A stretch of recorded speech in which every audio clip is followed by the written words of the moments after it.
Nice Bloodbound comp. Yeah, it seems like Bloodbound is really just like very, very early game fight. I'm kind of surprised. I didn't think it would fall off so incredibly fast. It's literally like the first like 12 rounds or so. After that, just like things are too fast for it. I don't know. The actual units that it's attached to are really bad. You don't really want to run them if you have other options, basically. A few moments later. I think there's no world where it's not Ogre. Like, if we have to choose... Oh, shit. Here we go again. Steady. Steady, boys. Whoa, okay.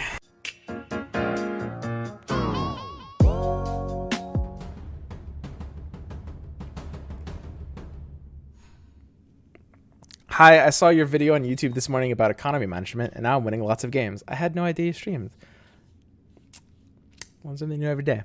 How's about try to go like 3-star instead of transition into legendaries would be nice since you have little chance versus the legendary meta endgame. I don't want to... I mean, I don't want to try to like do anti-meta stuff. I think that kind of makes no sense right now. Because like right now we're in this temporary state where we don't know to what degree things will end up, but it's safe to say like legendaries will get nerfed in some way. Not necessarily just like by power they have. It could be a lot of things, right? Maybe they'll make leveling up harder or probabilities different or something like that, right? So it's very, very possible. Here's embarrassment versus chainmail. It still has to be embarrassment, right? The way the item shop is designed, embarrassment is really, really kind of insanely powerful. It's basically nuts. Really. And the problem is like there's so many useless items in the shop. The fact that embarrassment gives you a higher chance of seeing something super useful compared to something super useless just makes it kind of necessary, right? It's not supposed to be better than chainmail. Not really. If you took all the like completely useless items out of the item pool, I'm pretty sure chainmail would be better than embarrassment of riches. It just has to be embarrassment, especially now. Is embarrassment better than smuggler? Oh, hell no. Actually, is it? I mean, it shouldn't be. It can't be. But like in this meta, like smuggler kind of blows. Right? God, this meta makes item choices just so insanely backwards. I'll protect us. It really shouldn't be. It shouldn't be possible that it's better than smuggler, but I don't know. I mean, I've been talking with a lot of people and thinking about it myself, and like it's a very common opinion right now among us Lords players that smuggler is not that good right now. It's still good, but it's not like top tier hyper auto pick over everything else, which it kind of was last patch to varying degrees, depending on who you asked. Weird flex, but okay. Yo, cool cat, Carl. What's up, man? Welcome to the 1/8 Gay Club. So, yeah, I don't know. There's the smuggler. I mean, it's hard outclasses everything there. Smuggler is bad if you're going for tier 2 race items. Yeah, and sometimes like finding smuggler on 15 gives you like lower odds at higher class of criminal, which is pretty ridiculous right now. Look at this, guys.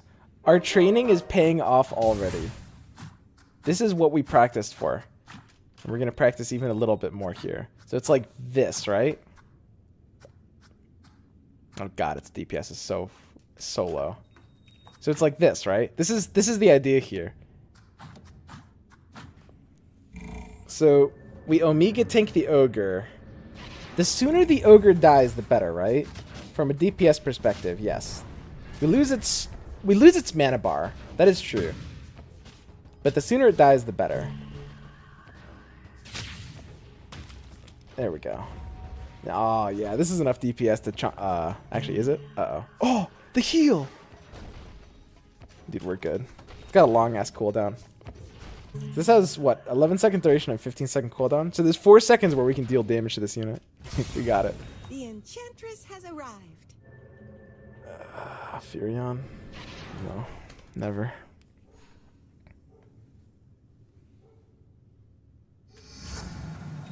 Sweet. Just keeps getting better and better.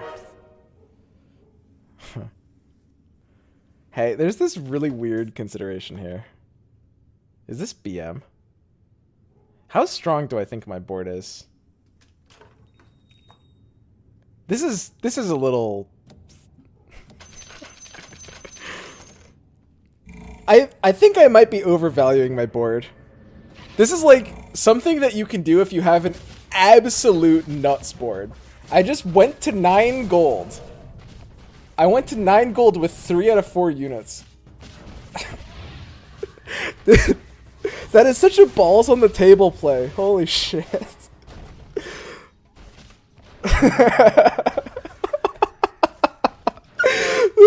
This is the level of greed we do, dude.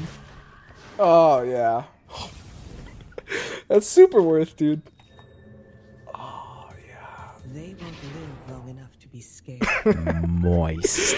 Holy shit. Yo, Zapper can. Take this, you greedy MFer. It was worth, dude. We got the gold. It was easily worth. It was the most worth decision of my entire life.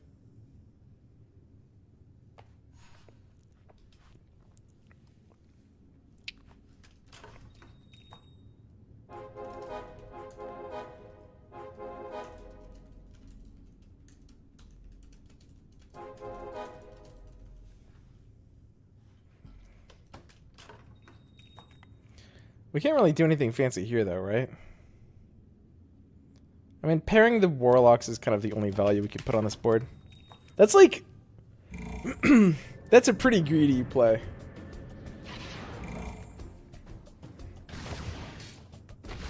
I don't know, dude. This board just owns. Like, we have Bloodbound. How could we lose? It's just so much damage. Like, as soon as my Ogre dies, I pop off. Losing the mana bar does actually hurt, though. Because Ogre is more than just an HP pool and a DPS meter. He's also a mana bar. And we do lose his spell and his mana. Which is like... it is not irrelevant, right? Okay, so let's look at this. So it's... and this is... it's much better to get the level 2 Ogre and the level 1 Warlock, by the way. It's so much better. It's hard to express how much better it is. It's actually easy. It's a lot better. And... because Ogre just has so much more DPS. So I'm sacrificing...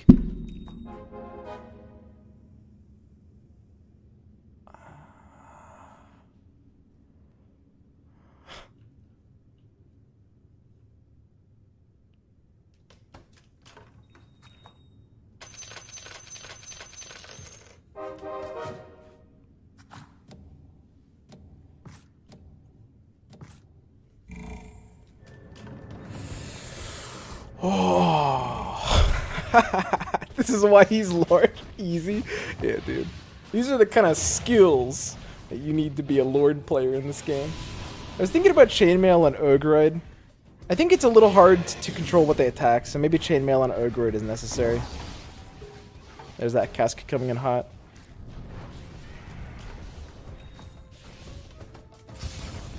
I'm great for morale.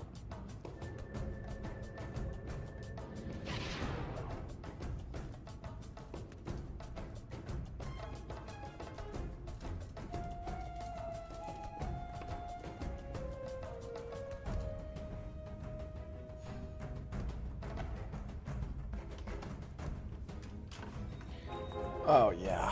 Oh, that's worth, right? Isn't it? Isn't that just worth? 1, 2, 3, 4, 5, 6.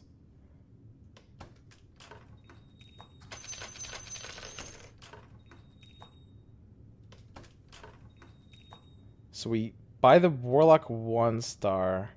We sell this. We put this in. We lose out of this synergy. We're at 30 gold now. And we get these. It has to be correct to sell the Witch Doctor there. There's no universe in which it's not correct. I'm not going to hit this level up button. Level up button is literally the weakest button in the entire game. It's so bad. I'm never going to hit this button. Look at these clowns. Look, 5. Okay, he demolished me. Ah, I guess leveling up is pretty good.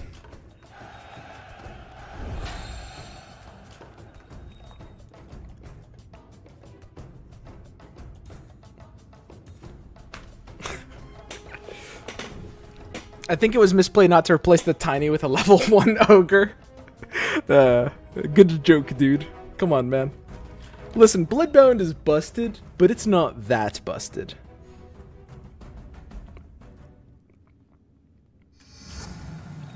So when it comes to the value of the sacrifice,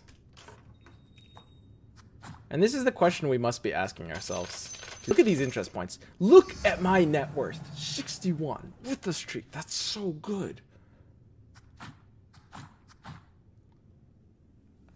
So the faster the first thing dies, if it's all the same, would I rather sacrifice an ogre or a warlock?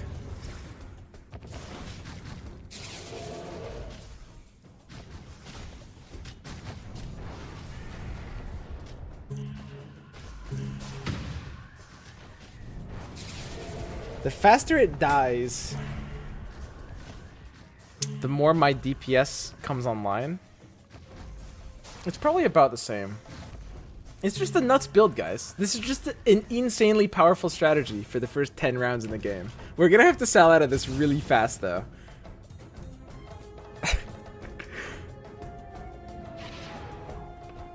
The greed guy does so much gold? Yeah, dude. Like, this is nuts. Look at these players' gold counts. This guy's at 8.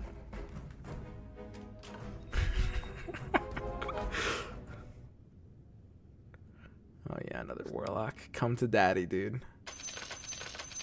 Come to papa. So if I'm sacrificing a warlock or an ogre at 1 star, if I have the choice of one or the other, obviously if they're both on the board, it should be the warlock, because ogre is just better to carry the buff. He's just a better unit. We want to sacrifice the worst unit. But if one of them is benched and one of them is sacrificed, which one do we choose? Warlock dies faster, a lot faster, which means my DPS comes online faster, but it's also like kind of less of an actual tank, which means it should probably be...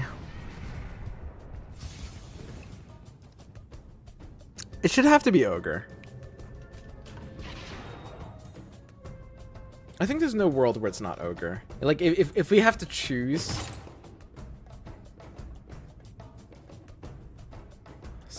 Steady, boys. Oh, okay. So what are the candidates? What are the bachelors? What's what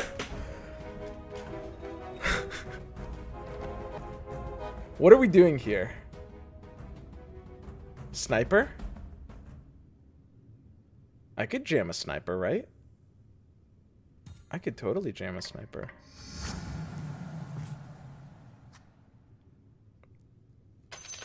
Dragon Knight? I don't want to be in Knights, guys. You high? Need this interest, boys. Dude, sniper with big time contracts is not bad.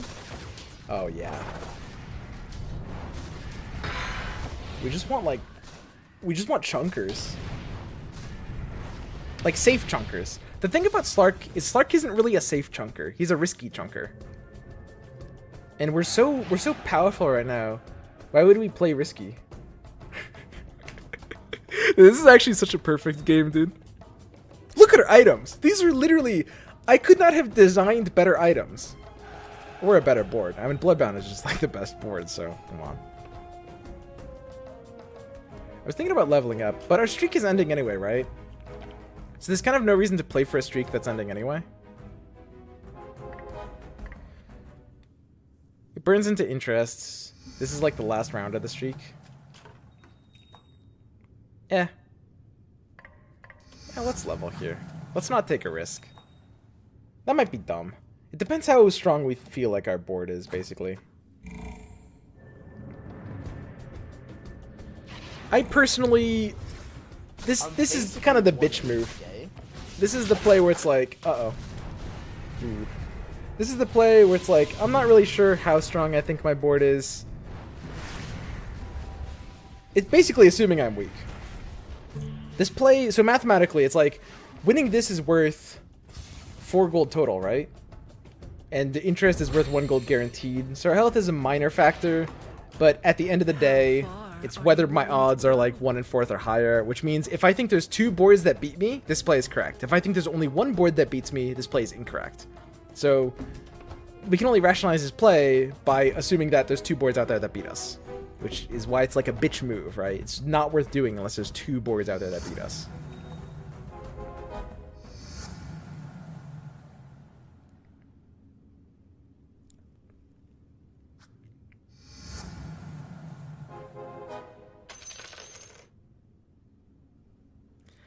I don't know how to use big time contract in